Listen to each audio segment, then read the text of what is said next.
physics, and today's topic is not a part of thermodynamics, neither it is a part of school physics, but it is a new topic which is the vector atom model, which comes in the 6th semester of BSc and 3rd year. And this topic, vector atom model, is a very important topic from point of view of exams. You very surely get a question of 3 to 8 marks depending on this topic. So you need to be very clear about this topic. So we'll be covering this topic today. In this topic, the major line of action or line of topics we'll be covering are: what was the previous atom model, the Bohr-Sommerfeld vector atom model, its limitations, why it led to the requirement of a new theory, the new atom model, the vector atom model, what were the magnitudes to the quantities which this vector model introduced, and what type of nature does this model has. Then we need to study about the various orbital moments we'll be covering in this model, with their orientations, their major features, spinning of electrons, spatial quantization, what is precession, what is the z component of angular momentum, and what is the cos theta expression to finding the precession angle of the vector about the axis of the external magnetic fields. So these are my major topics we'll be covering today in this lecture. So let's start. Before we start this topic, first thing you need to know is what was Bohr's model of atom. Now Bohr and Sommerfeld, they introduced the Bohr atom model. They said that atom is basically a dense nucleus and electrons revolving around this dense nucleus in the orbitals. These are my electrons, this is my nucleus. So this was the interpretation of Bohr-Sommerfeld theory of an atom, that it is a dense nucleus surrounded by orbitals into which my electrons are revolving about this nucleus, just like the case of Earth and planets revolving around the center, which is the sun. So he said that this was my atom, this is the structure of atom, and based on his theory, he said the electrons are revolving around the nucleus. So electron being a charged particle, this electron will produce angular momentum, or it will possess angular momentum, which is L vector, due to its motion around the nucleus, right? So he said that only two parameters, which is the number of orbital, like this is one, this is the second, and the angular momentum, was enough to explain or enough to describe the nature and every detail of an electron which is present in an electron.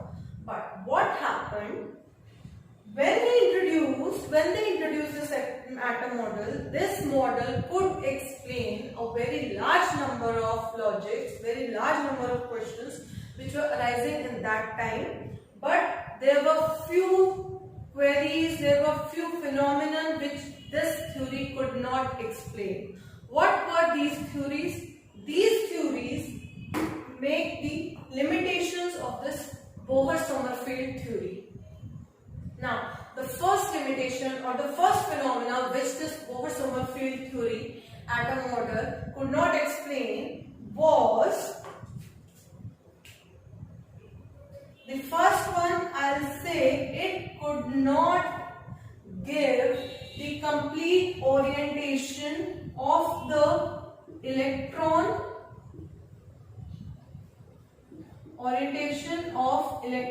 around the nucleus. It just told that it has some angular momentum, but at what time, what is its orientation, whether the z direction or with the external magnetic field, what is its orientation? It could only tell that yes, it is precisely around that magnetic field which has been applied externally, but it could not tell what is its orientation with respect to that external magnetic field. Now, this was the first limitation. The second limitation was anomalous Zeeman effect. Now, what is Zeeman effect? Zeeman effect is basically the splitting of orbital lines in the presence of magnetic field. What happens? Suppose we consider a hydrogen atom. So we say there is only one spectral line of this hydrogen atom, but when I place this hydrogen atom in some magnetic field applied externally, these lines split up into hyperfine lines. This splitting of the spectral lines or the orbitals or the hyperfine structure which was observed in the external magnetic field could not be explained with the Bohr-Sommerfeld atom model. Right. Then the third one is Stark effect.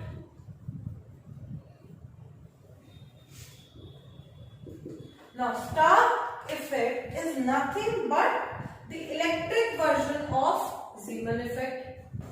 I said the lines split. I said that splitting of spectral lines are observed in the presence of external magnetic field. But in case of Stark effect, these lines undergo splitting in the presence of external electric field. So I can say this is the magnetic version and this is the electric version. They are actually the same thing, the splitting of spectral lines and the observation of hyperfine structures. But this is the electric version, this is the magnetic version, and this was the orientation around that externally applied field. So these were the major three drawbacks of this model, which this model could not explain at all. It just failed for explaining these topics. This led scientists to study further the atom model, and at that time, two scientists named Uhlenbeck and Gaudsmit, they introduced a new theory, a new model of atom named the vector atom model by providing the electron hypothesis, and was just the extension of Bohr model. What they did, since this theory, this Bohr-Sommerfeld theory could explain a lot of phenomena, so this was for sure that this is not an incorrect theory. Up to some extent, this theory is very successful, but to overcome these drawbacks, they needed some extra key points or some additions to this Sommerfeld-Bohr theory, which could explain these three limitations or three drawbacks which they could not. So they introduced the vector atom model, our topic for today, which was just the extension of Bohr-Sommerfeld theory and was aided with the help of electron hypothesis, which we will be studying in detail today. So this was the, you can say, the introductory part or the reason behind this model, or the, you can say, the case history for studying the vector atom model. So let's move on. We will be covering now. We will come to vector atom model. Now, vector atom model, it was given by two scientists named Uhlenbeck plus Gaudsmit in 1925. They gave the vector atom model in 1925, and they said that just like Earth revolving around the sun, electrons are revolving around the sun, which was the same as the Bohr-Sommerfeld theory. But this is our nucleus. These are my orbitals. So they said, yes, electrons are revolving around the nucleus, just like the Bohr-Sommerfeld theory. But just like Earth, these electrons also rotate about their own axis, and they have a rotational magnetic moment also. So what they said mathematically, that Bohr-Sommerfeld said the total angular momentum of an electron was just the orbital angular momentum. But what did they say? They said that the total angular momentum is not JL, but it is equals to J vector, which is the vector sum. Since the rotational magnetic moments are vector quantities, so he said this total angular momentum J vector is the vector sum of the orbital angular momentum of the electron, which are revolving around the nucleus, plus the spin angular momentum of the electron, which is rotating about its own axis. So they said total angular momentum is the vector sum of two angular momentums. Right? Now, what are their magnitudes? First of all, let us consider the orbital angular momentum. Now, we need to find the vector sum. So, for that, we need the magnitude of these vectors.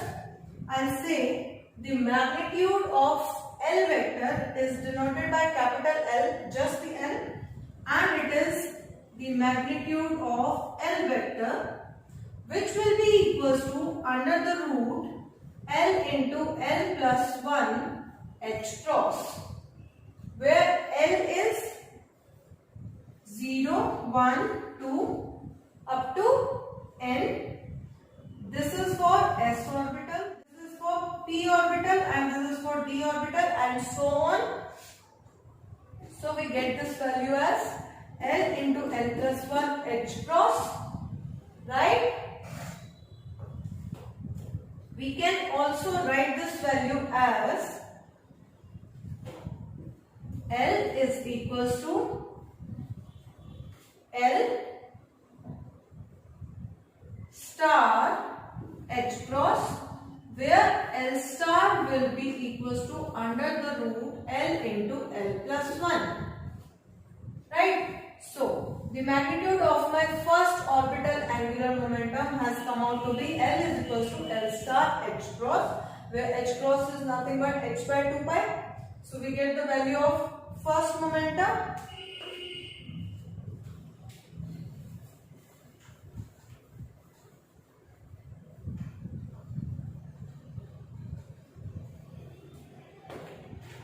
Now, my second fastest, we have got the answer. The second is the spin angular momentum. Now, they said the electron is rotating about its own axis. Now, suppose I am an electron and I have a fixed axis, so I can rotate in only two ways. Either I will rotate like this or I will rotate like this. So, we just have two orientations. Either it is clockwise or it is anti-clockwise. Similarly, electron can also rotate about its axis in just the two cases. Either it is clockwise or it is anti-clockwise. So, corresponding to that, we will say the magnitude of S vector denoted by the magnitude is equals to under the root S into S plus 1 H cross, which is S is equals to S star H cross, where S cross is equals to under the root S into S plus 1. Now, depending on the orientation, we can have the values of S. This S will be plus half or minus half, just the two cases. So we write S is equals to plus minus half. Clear? Now we'll find the value of J. Right? So what will be the value of J? Just like these two vectors, the value of J vector will be given by magnitude of J vector, and it will be J into J plus 1 H cross, can also be written as J star H cross, where J star is equals to under the root J into J plus 1. So we get the value of J star H cross, where J is the sum of L and S. S की values is plus minus half. L की values depending upon the orbit in which the electron is revolving. So the value of J will be from L minus S to L minus S plus 1 up to L plus S. Clear? So these are my allowed or the possible values of J vector, and we get the total angular momentum is equals to J is equals to L plus S vector, where the magnitude of L vector is this, S vector is this, J vector is this, and the corresponding values of J, L and S vectors. Is it clear? Vector atom model introduced that electron doesn't only has the orbital angular momentum, but it also has the spin angular momentum, and the total will be the sum, vector sum of these two quantities, which will be given like this. Is it clear? Let's move forward. So now we have completed the Bohr-Sommerfeld theory key introduction, its limitations and its extension, which is nothing but the vector atom model and the magnitudes of the related angular momentums. Now, what is the nature of this vector atom model? One thing. So, the scientist said J is equals to vector sum of two angular momenta vectors, where J varies from L minus S to L plus S, where we all know the square brackets indicate that this value is also included in the range. L vector is from 0 to 1, 2 up to N, and S vector is plus minus half. Now, when they introduced the vector atom model, the scientists said that we cannot specify whether this theory or this vector atom model is of quantum nature or it is of classical nature. They said that this vector atom model is basically the combination of both the theories. It is a semi-classical quantum theory. This atom model, they said it is a semi-classical or it is a semi-quantum mechanical. How? We all know classical mechanics includes the topics where we do the vectors and scalars part, which is done classically. So this vector sum is the result of classical mechanics. But when we get the values of L, S and J vectors, which are these vectors, we get these values quantum mechanically.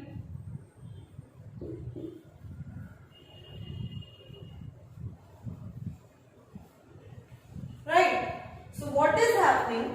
We are finding the values of these vectors quantum mechanically and putting those values into this vector sum, which is given by classical mechanics. Also, classical mechanics say that everything is continuous in nature, but we are using the discrete values, which is given by quantum mechanics. So, the quantum mechanics say discrete nature. Again, discrete nature उठा के and we are providing the continuous results. That is why we say that the vector atom model is a semi-classical model or it is a semi-quantum model. I hope this is clear to you. Now, what is the orientation? I said these are the discrete values. You have understood, I hope, that these are the discrete values. But what is the continuous nature? I tell you how. We take two cases because S has two values. So we take for that two vectors. This is my L vector and again the same L vector. Right? Now, this is the vector, L vector, and I am picking the discrete values of S vector, which is, I'll write here, S vector is equals to, plus half and S is equals to minus half. Plus half के लिए we'll say, from this point, S vector will move like this, while for the negative vector, S vector from this point will move like this, right? From this case, from the discrete value of S being plus half, the continuous result of J vector will be given by the vector of this nature. This is my J vector, which is L vector plus S vector. And for this case, the negative orientation or the anticlockwise nature, we get the J vector of this nature, which is L vector minus S vector. So you can say it is forming a continuous system of orientations. That is why this vector atom model is a semi-classical theory and its orientations are of classical nature.